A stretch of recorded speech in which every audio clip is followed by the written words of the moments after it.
Good morning. Well, I should say good afternoon. Hello, everyone. I'm preparing to share the screen. I am parking lot teaching today, but I am ready to go. We got some reviews we need to do. I can understand it. It's a lot when it comes to diseases and disorders, but guys, it's something you guys have to learn. You got to get down. And in reality, you really have to train your eye and push yourself when you see things to always continue to ask questions. So today we're going to do a little review. We're going to watch a few videos and then I'm going to talk a little bit about consultations and if you see these things when you get preparing to service someone, they sit in your chair or they lay on your bed, what do you say? So let's introduce that conversation today. So as we are learning about these things that are abnormalities, um, from lesions to just different types of sweat gland disorders, different types of oil gland disorders. And you guys may know someone right now. Everyone could probably name one person that has dealt with something we've talked about the last couple of days. And so when we see that, my job also is to help nurture you into becoming the expert. What do we do now, Miss Cox, when we see that? What do we say? What is that an indication of? And so I want to get a little deeper today in that. Okay. Um Finding where we are. There we go. And before we start, did anyone get a chance to watch an episode of Skin Decisions? I just left that out there. As any episode you could watch or you started watching it. Can anybody tell me something about were you able to watch one of those episodes on Netflix, Skin Decisions?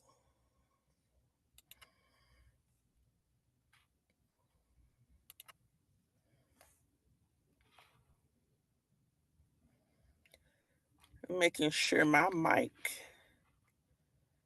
is up. Okay, I'm unmiked. All right. Okay,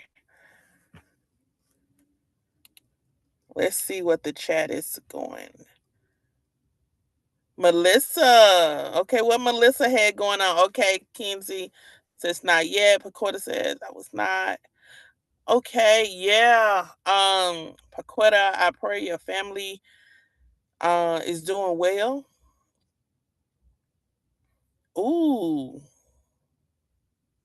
okay. Were they able to help her cosmetically? Is this was the brown girl?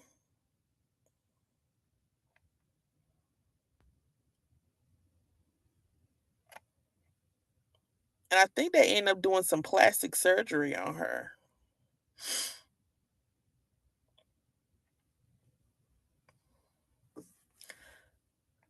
Yeah, yeah. And which I'm glad you said that about collagen because you see, collagen is all the rave with black and brown girls today. But collagen has been something they've been trying to sell it to us in creams, and the creams, from over the counter night creams. And that's a lot of times what individuals will find their collagen in night creams, and you put this cream on at night. But we really should be drinking and eating our collagen. It's an immediate reposition of what we're losing daily and what we're adding to continue to build us up, and it improves our bones. So shout out to BGV. And I'm not getting a check for that, but really shout out to Black Girl Vitamins. She got a tummy tuck. What I saw in that, did you see how her personality like came alive? Like she was definitely more high spirited than she was when she was initially interviewed. And so I wanted to say that is the things that we can do for our clients, make them look good and feel good, it changes their whole perception on life. Okay. So somebody would say, well, why did you get into this industry? Yes, you love, you want to perform services, you want to learn this, but also it has to be something deep inside you. Say, hey, I want to make people look good. I want people to feel good when they leave my chair or leave my suite, my meeting area. Yes, made her more confident as a dancer. And I'm gonna tell you now on the esthetician side, um, and I think it just take if you had a phlebotomy certification, or a medical assistant certification, even for cosmetology, that certification in 2026 and beyond it's like, added money. It's another bag to the beauty professional because it expands your reach. As an esthetician, also being a medical assistant or being a phlebotomist, you're familiar with taking blood pressures, you're familiar also with drawing blood. There are many advanced facial services that include you drawing the blood and then that blood from the client, remember blood is nourishment, and then that blood turning around being a part of the facial service to even make their skin even more beautiful and youthful. And we can't do that. You can't really operate on that realm of advancement unless you pick something up to go with what you already have. So that's a note. If anyone thinking of picking up something else, it would go right along with this. And when we're talking about the phlebotomy certification, which I think all of that is like a couple of weeks. You learning how to draw blood pressure. It literally helps if you're going to be doing any contouring, you're going to be working in a body spa where you're going to be, if you're working with a surgeon and they have to have post-op massages and post-op body services, you'll need to know how to check someone's blood pressure, how to administer something through a IV. All of that just helps you heighten, brings your licensure up to another level. So super excited about that. And I see some people who are coming out. They're doing that. A lot of nurses now coming out the hospital, in addition to the hospital doing IV treatments, where they're including college and they're including different things, vitamin C and things like that to improve the skin. That would be somebody you want to link up with because you can share clients, okay, and share services and build packages together. So it's all about, yes, we want to make the money, but yes, we want to bring something new to your clients. And when I say packages, most of everything I see is a la carte and it is discounted, um, and that's really not how it is in the rest of the world, especially the rest of the United States, which makes it very important for us to go outside of here to see how things work and then bring it back and be the change. Okay. So a nurse or medical assistant, um, actually a medical assistant would be a great assistant for any esthetician. Okay. And a nurse would be a great, um, even someone that has an advanced nursing degree, like nurse practitioner or something of that nature, would be a great person to partnership with when it comes to wellness and health and you building packages for your clients, especially if you're going to be doing advanced services. And when I tell you there is a market for advanced services, it absolutely is. You just have to make sure that we're equipped to service that particular market. But we're gonna keep watching Skin Decisions, and it's gonna be very relevant for us next week because we are going to be on hair and skin analysis.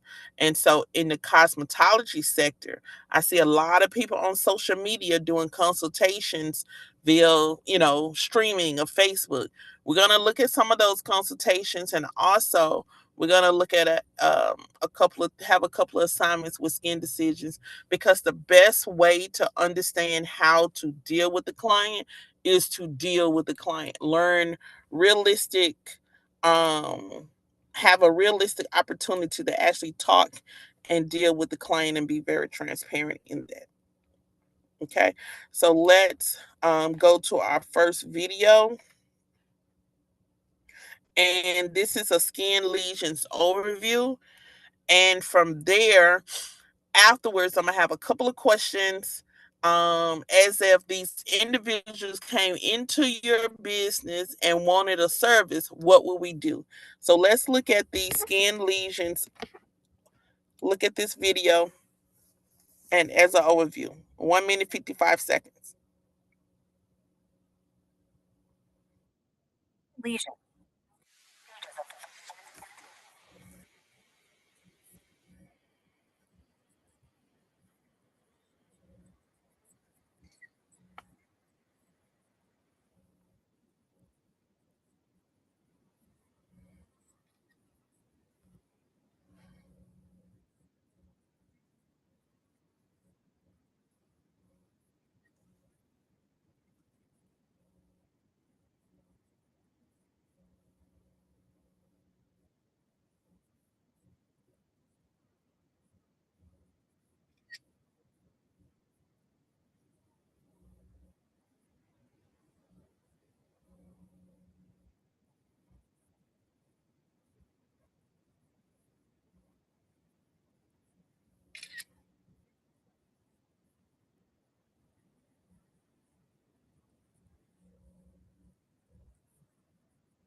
Okay.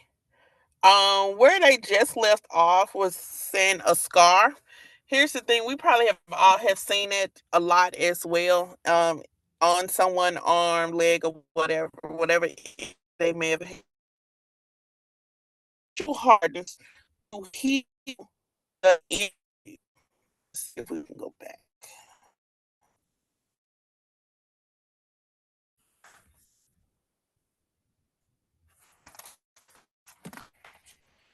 I need to move my screen. Hold on one moment.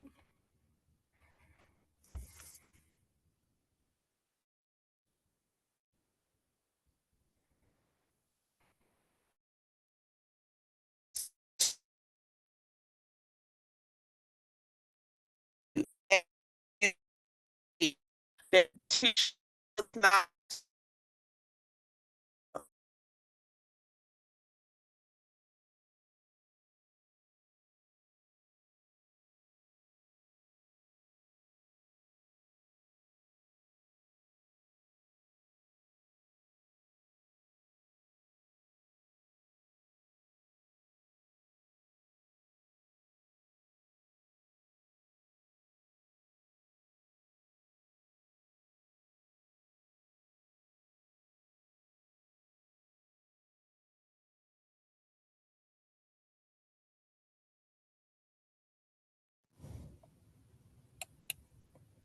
So everybody on? Everybody can hear me? Okay, okay.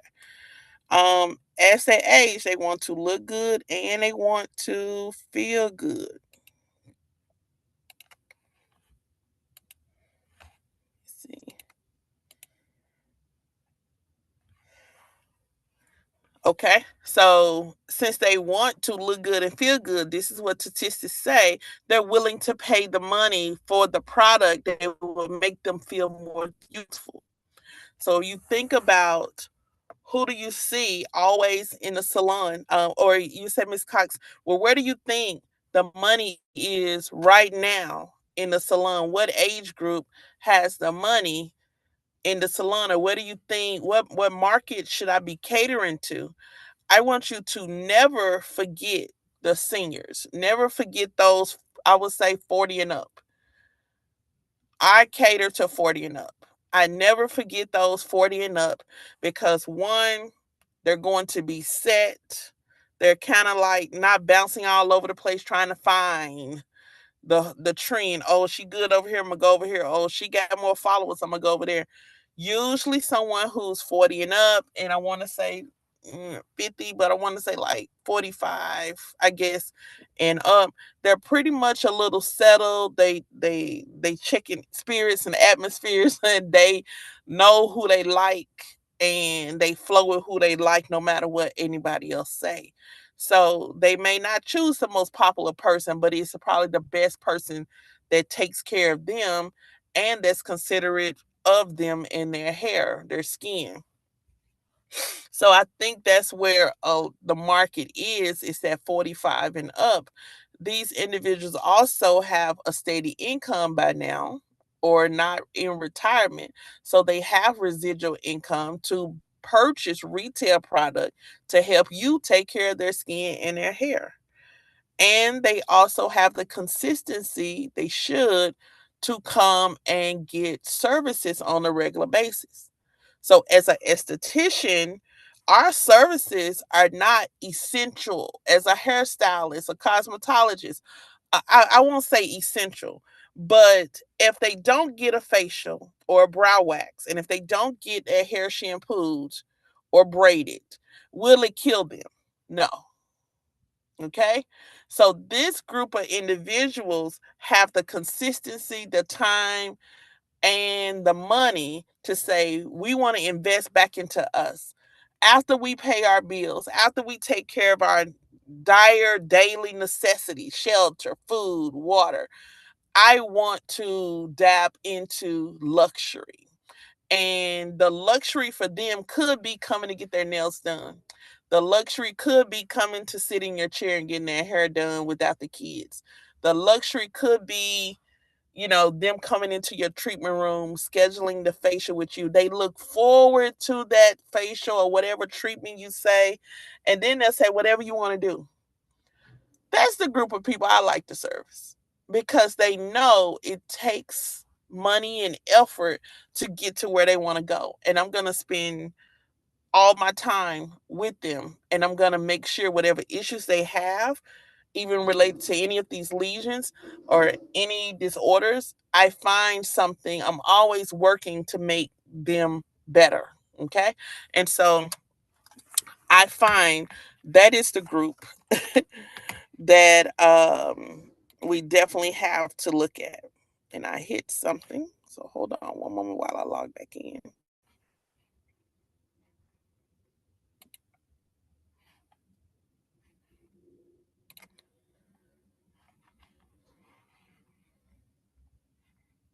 Da, da, da, da, da. Any feedback? You guys can, what do you guys think? Now I know a lot of people are going to learn a lot of ages, but that's where we're gonna find a lot of consistency in our coins. You didn't get to see the video. It didn't play on our end. Oh no. Okay, let me go back to it. Are you serious? Okay. Thank you for that. Let me find out what's going on.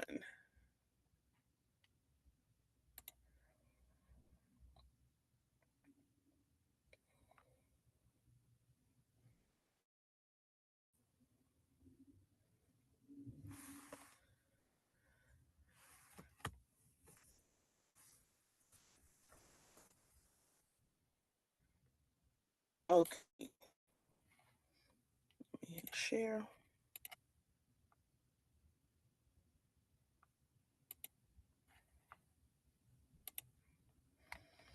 Can you see this screen that says "Milady" now? Yes. Okay, let me hit play.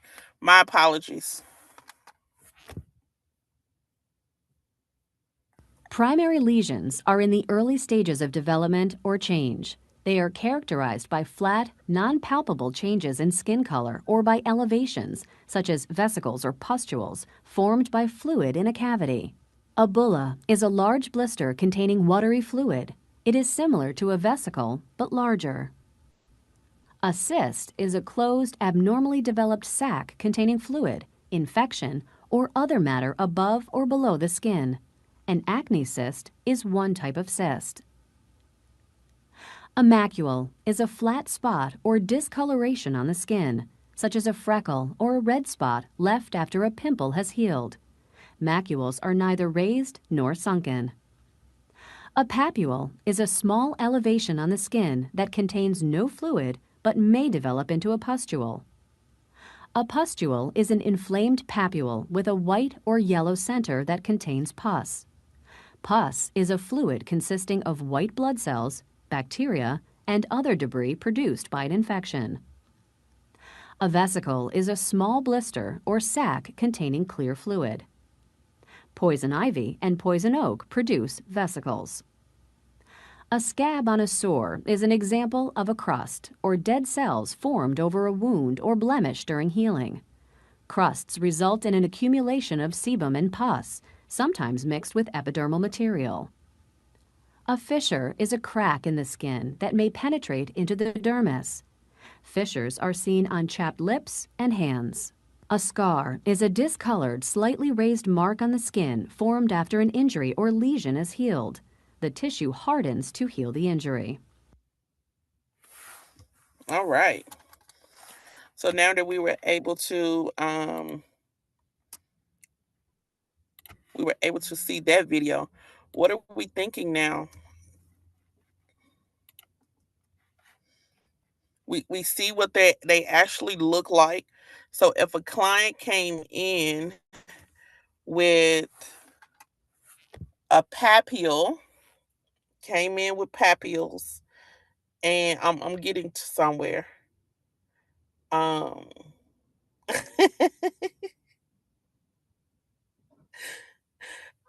uh client came in with papule, but it says possibility it could turn into pustules.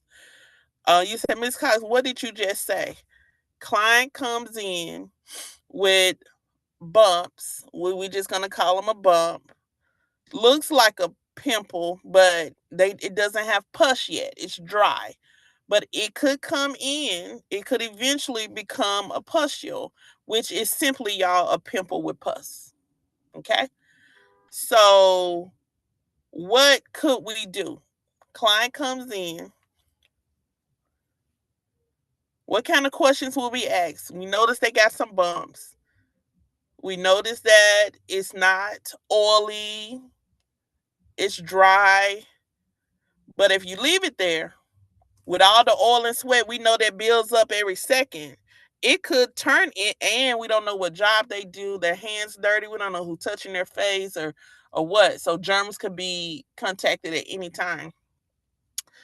What would we say if the client came in with the papules and pustules? So they got the bumps, dry bumps, and then they got the stuff with the pus in it.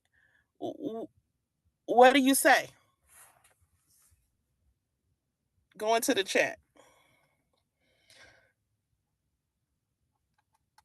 Oh, okay. I'm gonna have to send you the video then, P.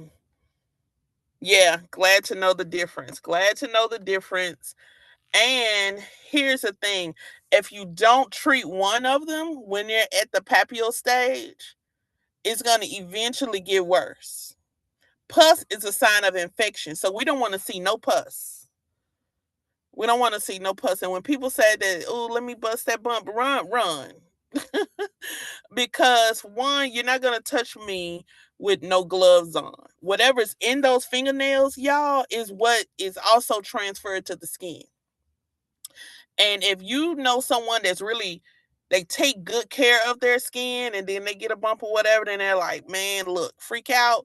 At the end of the day, if you try to burst that with your fingers, you make the opening bigger. When you make the opening bigger, that that scab, it's gonna takes longer for it, every opening is gonna take longer for it to heal. But it also, the more they touch it and the more they play around with those little pimples and try to do it themselves, they make it bigger and they make the healing take longer, and also bruising. So even though it may heal, we still see that spot where it was. So you really don't want to touch it. Mainly what we do, we keep it clean, extract it as soon as possible, whatever's in there. But you use an extractor wand, and we use heat, and we use facial masks, like a mask, to pull that up to the surface. So we don't do a whole lot of stuff. We take our extractors, we take heat to soften the skin, then you'll take your extractors to push around it. When it comes up, you remove it. And then we went turn around and put a mask on top of it. The mask will pull the remainder of it up to the surface. And after we do that, y'all, we will take the something called a high frequency wand. And we use this in cosmetology and in aesthetics. The high frequency wand, and I'm gonna show it to you. In your mind, Jamaica, you're not touching that. Yeah. But you're gonna that's probably the thing you're gonna see the most. The thing you don't want to touch is the thing you're going to see the most. And literally, that is so easy for you to identify in a grocery store and shopping mall. That's how you're going to get most of your early clients. Saying, and you can literally say, I can, how that happen?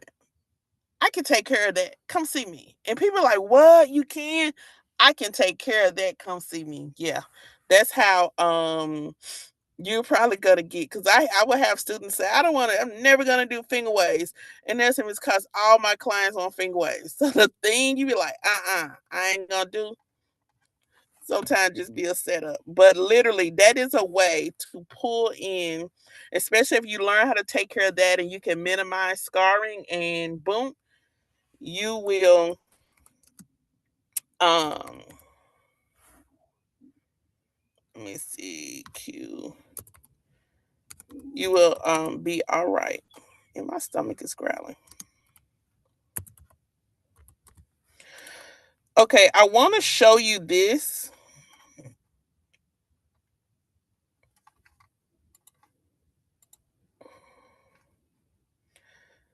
Let me show videos.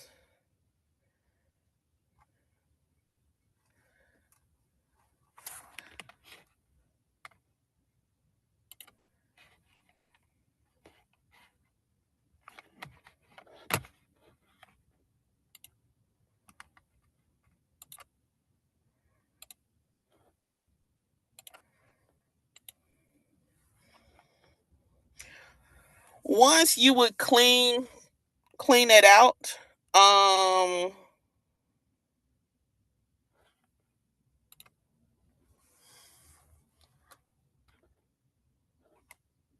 everybody should purchase um a high frequency one. Can y'all see this Instagram page right here? Yes, ma'am. Okay, let's see if we can hear her.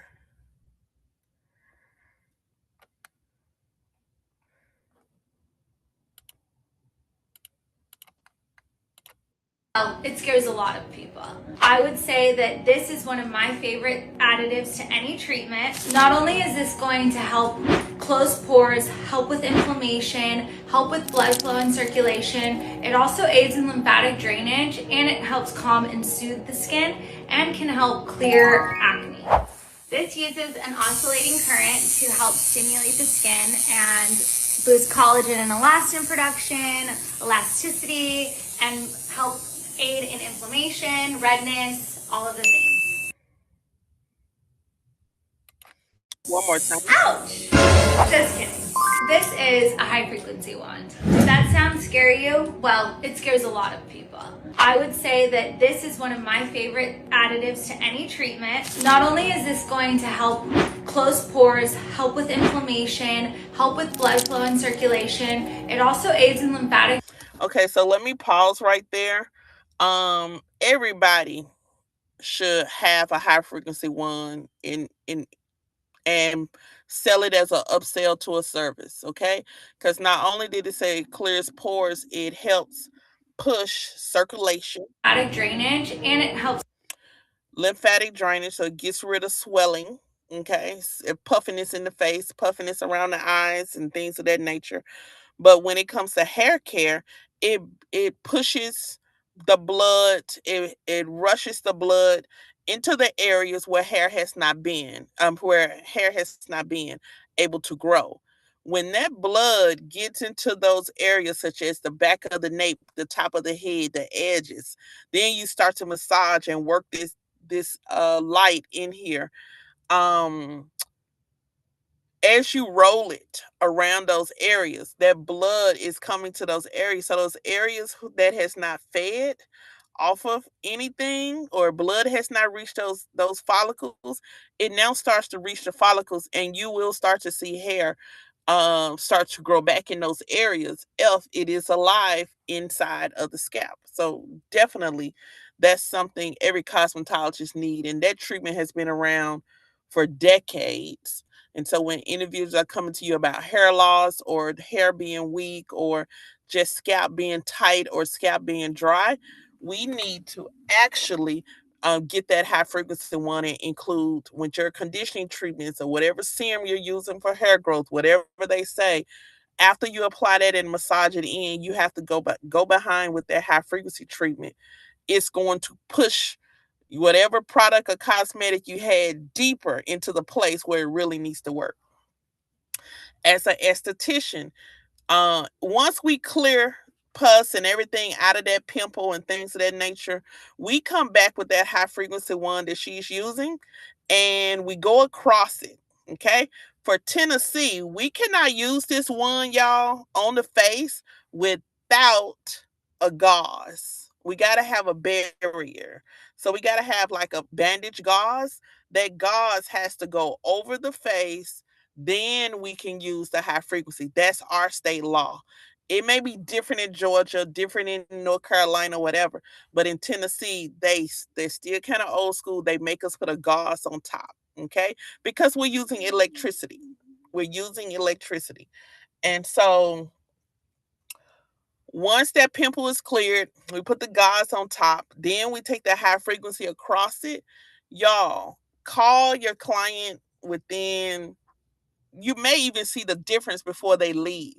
Within a couple of hours, your client is going to say, where was it? It literally, whatever was protruding out is eliminated. It shrinks all the way down. And wherever, there was an enlarged pore, it starts to shrink and get tighter. You don't even know where the problem was that you just fixed. Like, we just, where was it? Where is it? You don't even know. Okay. And so that's why that high frequency one is very, very important. Very, very, very, very important. Especially if we're going to be servicing clients. And that's just minute. Clients have pimples on the scalp as well. So everybody needs that high frequency one. And you can use it on different parts of the body. I would say be careful in the breast underarm area because different individuals that may be going through chemotherapy or cancer treatments, individuals that have like tumors, fibroids, and things like that. That's why in the vaginal area, intimate vaginal area, this is one place I don't use it, even though it would be beneficial. But we're talking about electrical rays that go deep into the layers of skin, and it pushes and it penetrates. It's an electrical energy. And so we don't want to agitate something that's been laying dormant, and then it kind of just, we're not gynecologists. So we have to be very careful about when we are introducing introducing new things, and be very have a great knowledge of what we're doing. So it's a great tool. Everybody should get one. Find it on Amazon. This one probably costs. It's overpriced. It's probably Auburn they put that on it. Okay, so at the end of the day, find you one. Probably don't spend more than $25, $30 on your first one, and then once you like it, what you find out what you don't like about it, and then just move on to the next thing. But everybody should have this in their arsenal, and it is going to help make money in your salon or spa. Okay, I just want to make sure we all had an understanding of that, and it helps. Okay, so there was another one. There was another one. There was another one. Let me see what was that one.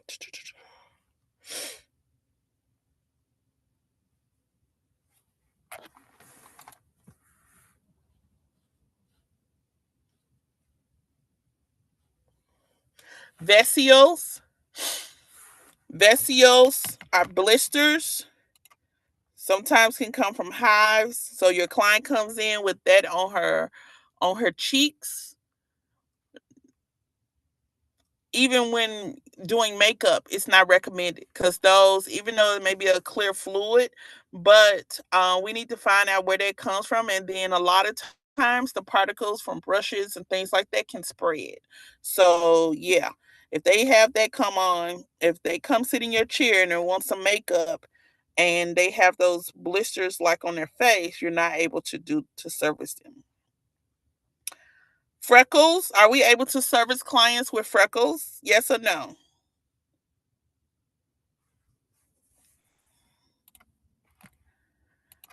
What do you guys think? Are we able to service clients with freckles?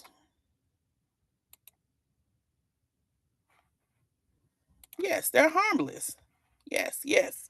Now, you may have seen tubercle, and that is it falls in the family of a boil, but a tubercle, Tubercle, is a cyst. You really, and you have another word in the glossary, furuncle. So it's take the T off, put the F. The furuncle is in the boil family, but it is literally the boil. Okay, and then you have the cyst. We cannot remove the cyst. Okay, if everything cannot be extracted. Some people say, "Oh, I can get that. I'm good at busting whatever." I'm just using the lingo. It's not proper terminology. They say bump. It's not a bump. Okay, it's either papule or pustule, and AKA a pimple. People say I'm good at that, but when you see a cyst, that's time for us to back off. Okay, because that can burst underneath, and if we're calling ourselves cutting the skin and then letting it drain, you still have to be able to remove the sac. We don't have those instruments. We don't have any sterilized instruments in the salons. Okay, because in order to sterilize it, we boil it. So unless you got a stove and you have blades and things and medical instruments, no, we're not going to be able to do that. And that's part of Tennessee state law. We're not able. This does not fall under our scope of practice. We got to turn it over to someone else. But when we see that, even you applying makeup and having to brush and blend, that's too much pressure. If someone has that face, neck, even I would not wax because sometimes you can find people with cysts on their underarms. Those areas are not able to be serviced. I need them to take care of that and then come back for continuous service. That's just one thing we're just not able to do. Okay. So when we talk about consultation, there's two more that I wanted to talk about. A bula, same as a vesicle, kind of like a blister, um, And you would normally find this around drying skin, okay? Or second degree burns, where this feels like the skin has a pussed up or puffed up a little bit. This also would be a sensitivity as well. And so you would need to make sure we're not servicing clients around those sensitive areas. Okay. As we begin to move on, we'll talk a little bit. Let's go to an acne. And I'm gonna refer back again to cysts because acne cyst is called it's literally one of the highest grades of acne, everyone. And it not only has, like, you're dealing with pimples and things of that nature. You now have clusters. It's like a cluster of grapes. It's a cluster. So you have clusters of these pustules, and now there may be a cyst also in the cluster. Okay. A lot of times where you see clients who have indentions or say they recovering from acne and they had a lot of things going on, they have probably had to go in and remove cysts out of that area. When that happens, the skin may have a dip in a certain place. Many individuals that are committed to skincare go to a dermatologist, and they will probably, after the healing process, go and get fillers. Fillers will go in and kind of give you that, smooth that skin out a little bit more. But fillers, your skin will be even as far as pressure, and it will not have, you won't be able to feel the indentions of where the cyst came out, especially if the cyst set in deeper tissue. What happens over a period of time as a person ages, the fillers diminish and they break away and start to move to the lower part of the jaw. So you will have to get those fillers removed and reapplied every so many years. Okay? It is an option. It is absolutely an option. So I'm going to give you an scenario, and I want to get at least 3 questions. I want you to put in the chat. I want you to give me at least 3 questions in the chat about this scenario. Client, her name is April. April comes into the salon.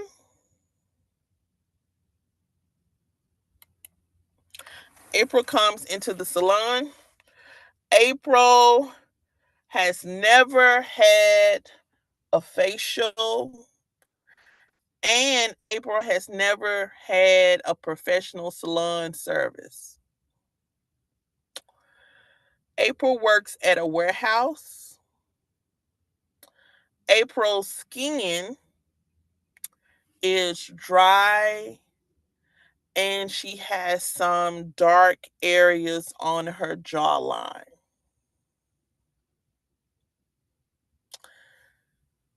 April says she deals with itchy skin as well. Okay? Remember, we're remembering April. When it comes to her hair, her scalp is very dry. Okay? You see crusted incrustations on her scalp. So it's dandruff.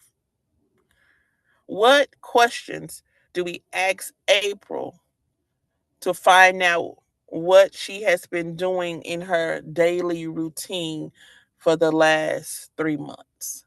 What questions do we ask April?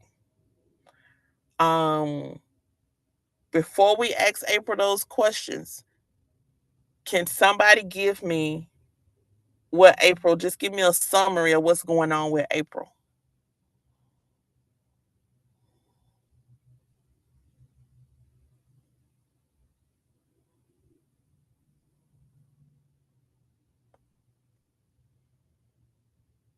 let's just say April is 30 years old. Where does April work?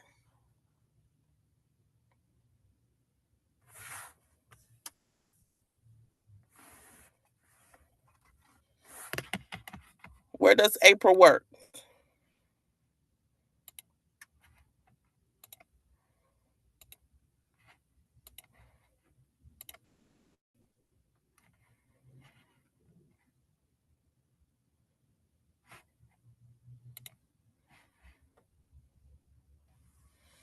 Okay, I'm going to the chat.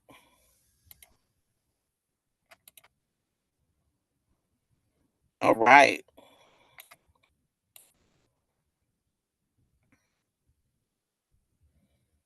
Okay. Case of psoriasis. April is a warehouse worker experiencing dry skin. What's going on with her scalp? Yes, dark spots along her jawline. Just gave you that April is 30 years old. What else is going on with April?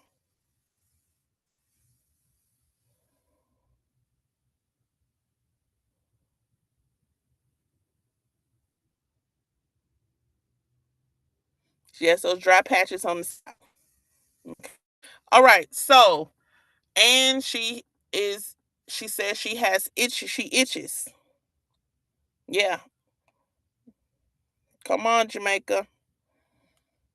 So far, by me telling you about April, we've said, hey, she may have a dehydration issue. What else may be going on with April? We hadn't even did a consultation yet. What else may be going on with April?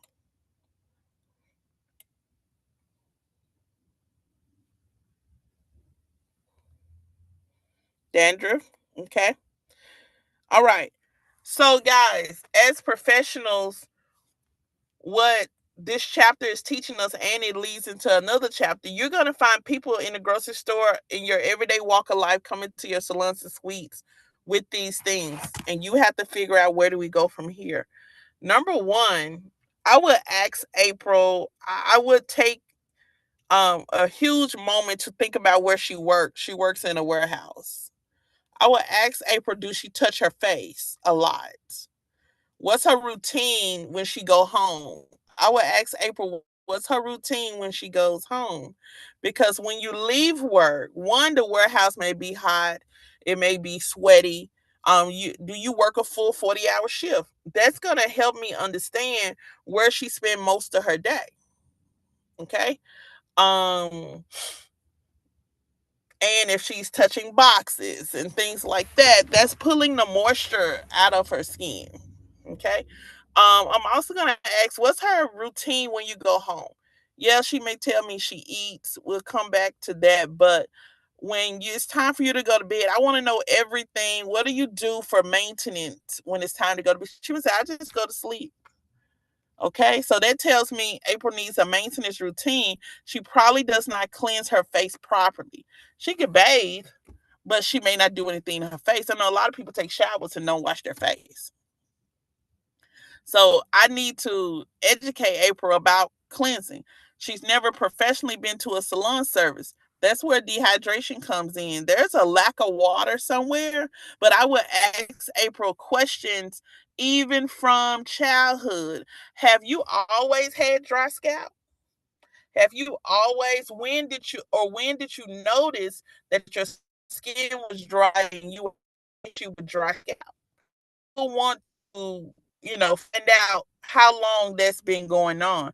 Also, when did this skin irritation happen? Because honestly, this is what I tell a lot of new students when we were in the building full time. And students would say, they would tell me about their own personal things that they had going on with their skin.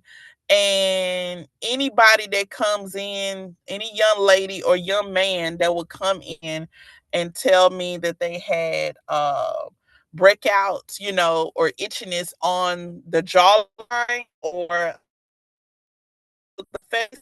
One, I would hairstyles. If she wears braids and if she wears it down and it touches, and it's synthetic hair, and if it touches her jaws, That synthetic hair picks up oil, dirt, all kind of debris from the elements of the air, and that clings to that hair and it touches your skin. Your skin is like, hey, we don't like that. So a lot of times when you pull that hair off of the face, you'll find that you're able to clean that area and those marks go, that area goes away. And if that happens, it's the hair. For individuals that wear bundles and things of that nature, I you cannot stress to your clients that they cannot wear hair straight out of the package when they're buying, where it comes from, wherever it comes from. For 30 days, it takes a ship to get from China or wherever it's coming from to here. 30 days on a ship. Okay, if it's coming here on a ship, there's feces, urine, everything that is on those boats. Okay, then if it sits up in a warehouse, that stuff has to be cleaned. And in order for it, literally, this is just a little jewel. In order for any bundle or whatever you say, what Bernice, whatever the bundle name they making up for today, in order for it to come into the United States and the port, the United States has a mandate over there concerning hair. It has to be acid proof. It has to be dipped in an acid that prevents the spread of germs and bacteria from over there coming over here. So that's why it's important to wash, shampoo, break the base of that hair. So when you put it in your client's hair, you're not bringing additional germs and bacteria, just added acids that could really break them out and stuff like that. So yeah, it's important that all of that gets washed. So I need to know how April wear her hair. I need to know about April's menstrual cycle, her hormones. I need to look at April's face to see, do I see any hair? Do I see any excessive hair side of her ears? Like a sideburn. Is it growing longer than what normally for a woman? Do she have a gold? Do I see like a similar goatee? Um, I'm asking these questions because to help me navigate what's really going on.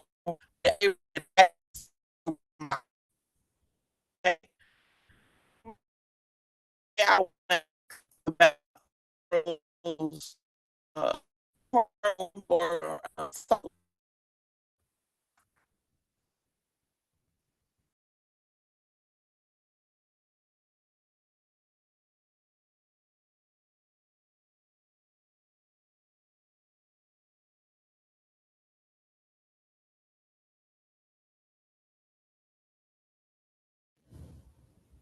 okay, I'm back. I guess I dropped off. I'm asking about April's hormones or cycle because it's going to give me an understanding of why her scalp is dry. Because if it's like a vitamins, nutrients, water, I need to know, or is there something else going on? I'm going to ask if she's on birth control.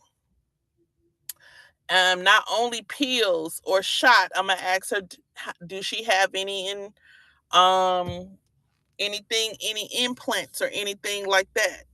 Okay, because that could cause, it could be a side effect from any of those, or while we're experiencing this dryness. And then lastly, I'm always going to ask about what April eats, her food.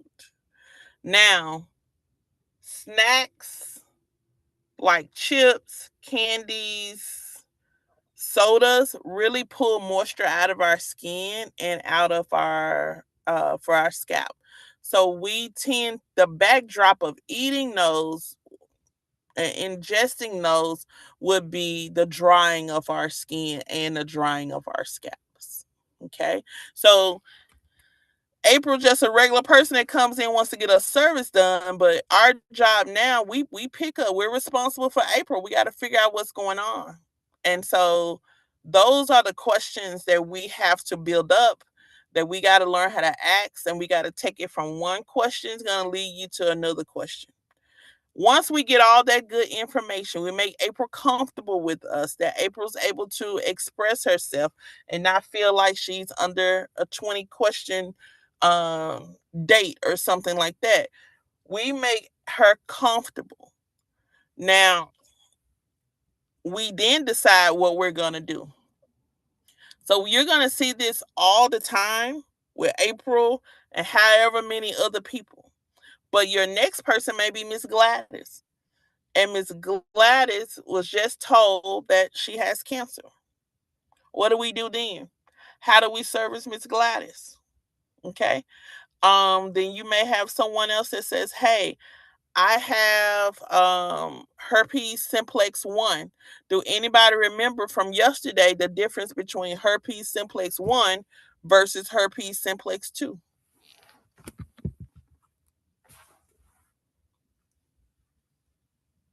We see it all the time. Herpes simplex 1 is the cold sore. Okay. Yeah, it can be contagious. All right. But herpes simplex 2 is usually under the belt. Okay. And it's mostly sexually transmitted. So when we're talking to our clients, actually on a form, we're asking them, do they have these things? And once we find out what they're checking, we come back in and say, hey, okay, this is what we need to do. Since I know you have herpes simplex 1, when you do have an outbreak, we're not able to service you that week. Okay. I need it to be cleared up. That's per Tennessee state law. We can't work around it. It has to be cleared up. All right. And because it could be contagious at that time. Client comes in with pink eye. It could be contagious at that time. We can't service you right now, but it needs to be cleared up and you can come back. Okay. Um, any comments?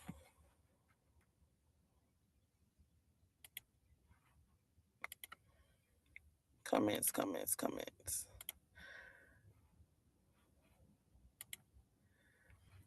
All right, let's watch this video, Skin Cancer Facts.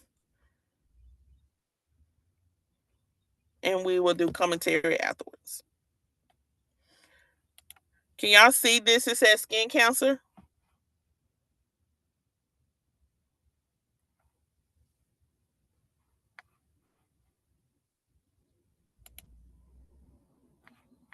No? Okay, I'm making sure I'm sharing the right place. Okay.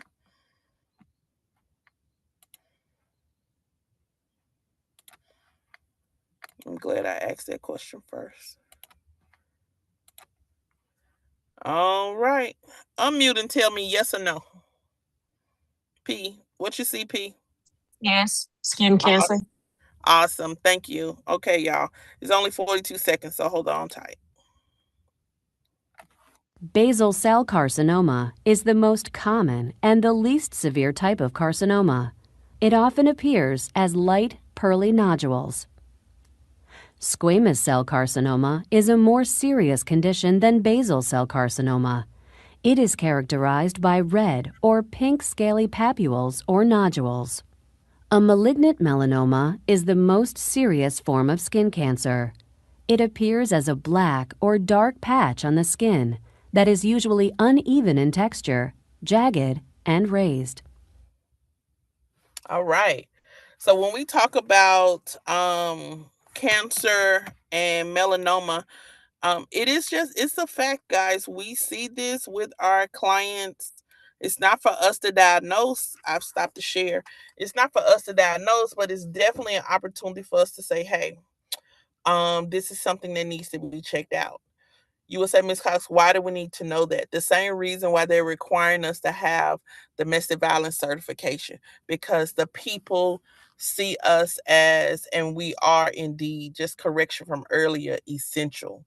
And we have the most people, the most traffic that come through because people, no matter what's going on in the world, want to look good and feel good. So they're going to come to the salon and the spa. Okay. They're going to get a facial and get their nails done, get their hair done at the end of the day. So when we see this, we need to say something for them to get checked out. You would say, Miss Cox, where will I find this? How do I know this may be what it is? Well, for our European sisters and brothers, or those individuals who are on Fitzpatrick scale 1, 2, and 3. That means their skin is lighter. Okay. They don't have as much melanin than the rest of the world. All right. So we're talking, you know, it's a melting pot, but we're talking those lighter complexions, European, Caucasian, whatever may you may say it. It's easy for you to notice because the spots are be very obvious, okay? But a lot of times with melanated individuals, you'll really have to look for it.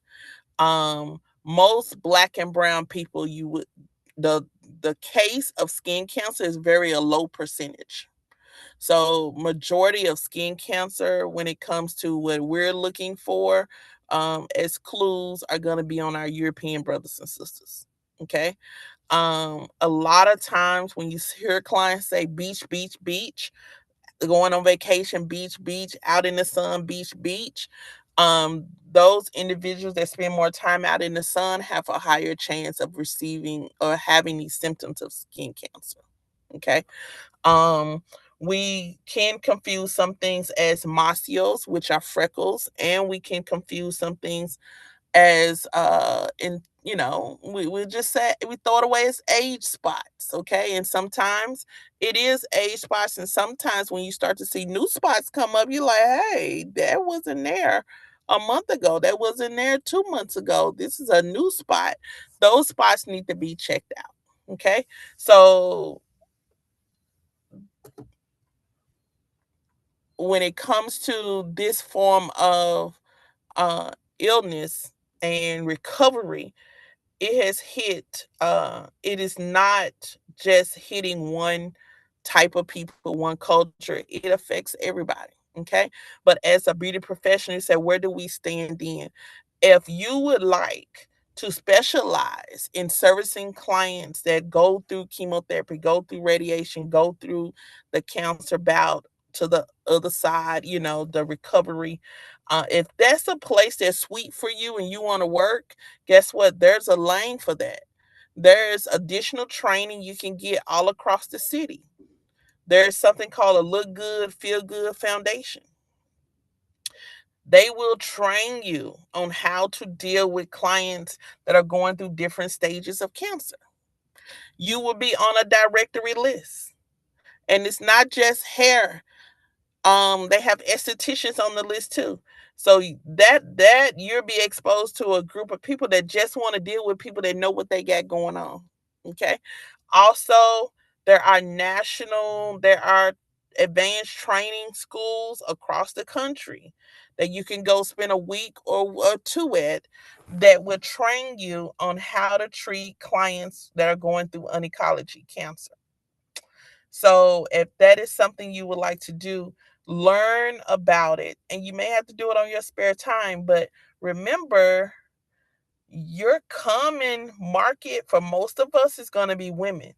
Think about what women in your family may have went through. What are some of the common disease that women are really prone to? What are the issues they deal with pregnancy and reproduction, and the issues they deal with hormones and the heart, and also mental capabilities, and of course breast cancer and things of that nature.